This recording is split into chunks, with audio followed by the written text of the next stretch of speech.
Okay, so let's hear from you. What's your thought about Rivers United under Governor Nyesom Wike? They won the league and then they got to the quarterfinals of the CAF Confederations Cup. And so generally, what's your thoughts about the new government that's going to come up on Monday?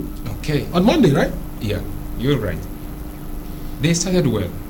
They won last season, quarter-final last year. So it's just to project on. Focus on the game.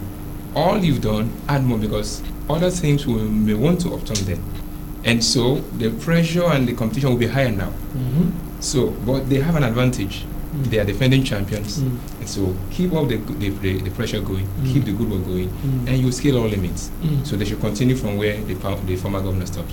All right, so that's your message. Continue from where the former governor stopped. Don't forget, you can call us to share your thoughts on this program, on what you think about Rivers United under Governor Nyesom Wike. They won the league and finished as in the quarterfinals of the CAF Confederations Cup. By the way, they earned about 250 million naira for that, because getting to that stage of the CAF Confederations Cup is $350,000 US. So what do you think they should use that money for Rivers United? Get new players, recruitment. What's your thought about that one? Yeah, get new players, number one. Upgrade your facilities, number two. Certainly, the more marketers, they need to market more, get more facilities, and then train more. So when you say marketing more, is Rivers United not doing enough marketing in terms of? Yeah, they are, but you see, there is no end to success. If you want to achieve more, you work more. Go more for training tours, get more guys coming here to do some refresher courses, and expose these guys to bigger clubs. It will pay them more, bring in more revenue to the club and to the state. So with the money coming in, they have some good cash in their hands, and also they can get more players, better, stronger, fitter, because the opposition now will be higher and tougher. So they have to plan well for next season. All right, 0902-331-9362. That's our number on today's program. Call us to share your thoughts on Rivers United under Governor Nyesom Wike. And we'll move to the continent, because the finals of the CAF Confederations Cup is today between USM Algiers and Young Africans of Tanzania. Let's take a look at the road to the finals involving USM and Young Africans.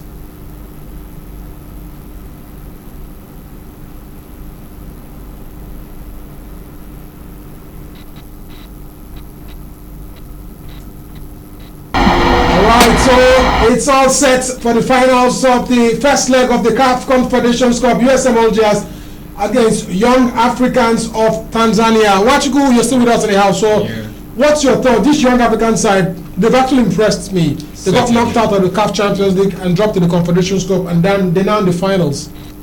Good one for them. If you watch at the ratio coming from the CAF Champions League, they've done well for themselves. And with a record so far, they're a threat. If these guys can beat big teams coming for the final, they are like a David to a Goliath. It's a team to watch out for.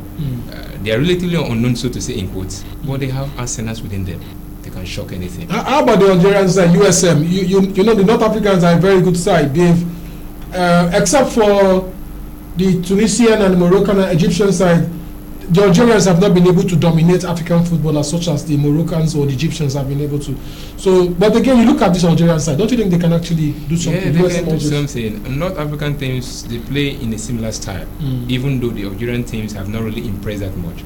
So they can take courage from what their neighbors have made or their brothers have made from the Northern African side. So Algiers, they have the experience, yes they have, but this is a game whereby young Africans will fight for their life. It will be their first final to win, so they will give everything for it. So they wouldn't want to consider anything like experience. This is their first time. It's a home and away basis. Okay, so they have a chance. Certainly they have a chance. Don't write them off. They have a chance. So the first leg is coming up today in Tanzania. 50,000 capacity Benjamin Mkapa Stadium is sold out in Tanzania against the USM side from Nigeria. We'll keep you posted as far as the result of that match is concerned. But let's take some captions. And by the way, you can call us. Let's talk with you. Let's hear your thoughts. Let's talk about Flying Eagles of Nigeria, because they have qualified. They take on Brazil today in their third match on FIFA Under-20 World Cup in Argentina. Nigeria, I didn't see this one coming, beating Italy and Dominican Republic, qualified. And this is coming from Ladan Boso, a coach that not many people actually liked. Yeah, it's true. Yeah, you see, Nigerians, I think most times they have a surprise. The time you least expect them, they give you a shocker. Boso for some time, he's been up and down, but you can't take it away from him. He's an experienced coach, and his experience has come to play in this team. So give plus or minus, he will do something. Experience, they say, gives direction. Well, this is not his first time. He has actually been to the Under-20 World Cup before, so he has lots of experience. Nigeria, Brazil, what's your thought? We'll look at the match against Italy later on, but let's talk about today's match, Nigeria, Brazil. Brazil need to win that match. Nigeria doesn't need to win that match. Yeah. Nigeria may tend to relax their players, that is to say, bring in some reserve players because they don't have anything at stake. They are already there. And the Brazilian team will give everything because from the records, the Brazilian side, they won the Under-20, I think 3 times. So they may not want to go out from the group stage. So they have everything to fight for. And Brazil has never lost to Nigeria at the FIFA Under-20 World Cup stage. Never. So their egos are at stake here. Yes. So they'll give everything. Okay. Everything. So we'll talk to you later on Nigeria-Brazil match coming up later on today. But let's take a look at the match against Italy, Nigeria-Italy on Wednesday.